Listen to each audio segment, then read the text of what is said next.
Base building. Base building is a fundamental part of Mars, and it's never been easier. Pressing B on our keyboard, we open up the building menu.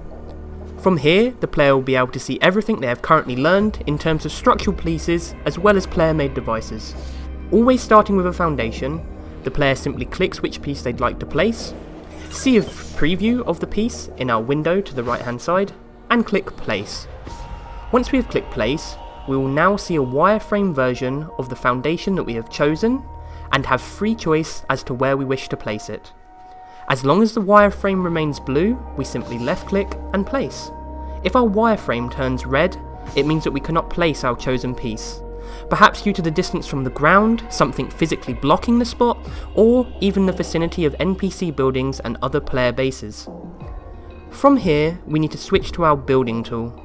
With that equipped, we make sure we're close enough to our foundation, and make sure we have the required resources in our inventory.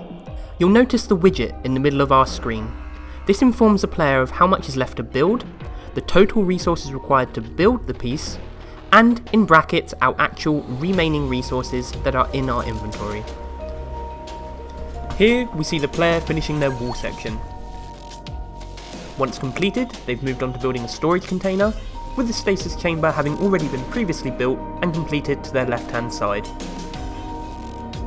Finally, they hit the finishing touches to the blast furnace, and the core features of their player base is complete.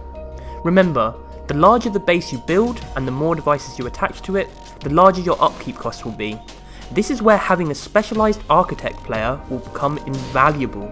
These players will not only be able to bring with them unique devices and structural pieces, but skills and abilities to help mitigate upkeep costs and reduce materials required for repairs and maintenance. That's all there is to it for base building. I'll leave you now with a little montage of what can be achieved with our base building system in Mars.